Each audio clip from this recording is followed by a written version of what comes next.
Hello dear students, now in this video we will see the properties associated with this combination.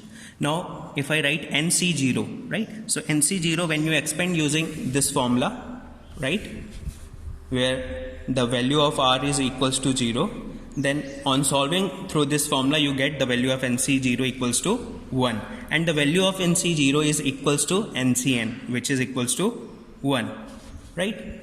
We have one more identity. If we have NCR, then NCR is equals to NCN minus R. Now what is the meaning of this? If you have 7 objects and you have to pick 2 objects out of that, that is 7C2, right? In mathematical term you write it like 7C2, then its value is always equals to 7C5. That means 7C, 7 minus 2 gives you what? 5, right? So the answer of both the arrangements are same. That means if we solve these expressions, then we will be getting the same answer. Similarly, look here, the value of 7C0, or you can say 7C7, is always equals to 1. That is NC0 is equals to NCN.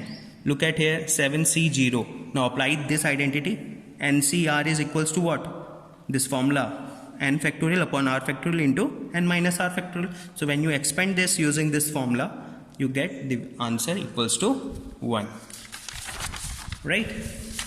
Now if I talk about the previous example in which you have a in which you have a single box having 3 elements and you have to choose 2 elements out of that. So how many combinations are possible there? You have seen the possible combinations are 3. Now we were trying to solve this using this particular formula. NCR is what? N factorial upon r factorial into n minus r factorial. So this is 3 factorial upon 2 factorial. 3 minus 2 factorial gives you 1 factorial. Now you can expand this 3 factorial like 3 into 2 factorial. You want to terminate it up to 2 factorial, so stop here. Now this 2 factorial will be cancelled by 2 factorial, so 3 by 1 gives you answer 3. Okay.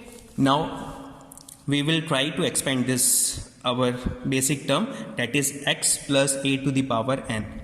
Now in the previous video you have seen how we expand this.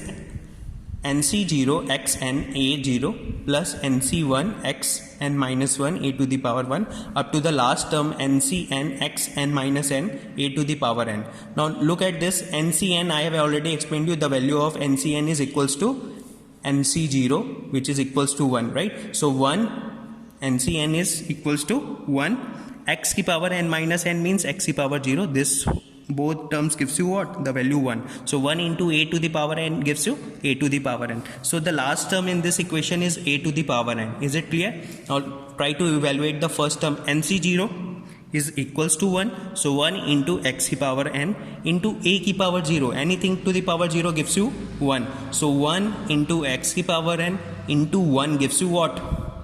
1 into x ki power n into 1 gives you the answer x to the power n. Similarly, trying to expand the other terms like NC1 should be expanded like this, n factorial upon r factorial into n minus r factorial into x to the power. So this is the expansion of NC1. Now x to the power n minus 1 you write in the same fashion, then a to the power 1 means a. So on further solving we end up with this result, right? So this is the expansion of 1 plus x to the power n, that is this is the expansion of x plus a to the power n, that is that power goes on the first element, that is x to the power n plus n. X n is actually what? NC1. So NC1 x n minus 1 into a. This n into n minus by 2 is what? NC2, right? This is the expansion of NC2 using formula into xn minus 2 a square up to the last term a to the power n, right? Now if we have a term like this, I mean if I reverse the situation, in place of x plus a I write a plus x, then you have to follow the same thing. How you follow the same thing? NC0. Now you have to write the difference of this n and 0 in the power of a. So a to the power n minus 0. Then you have to take second term. Now the power which is written on the bottom part of C, you have to write it here. Then you have to expand every time by +1. So next term is NC1, 8, the difference of these two, and -1, and the power of x will take the bottom power of C, that is 1. So NC2 an minus 2 x square, and this can expand up to the last term x to the power n. Right? Thank you.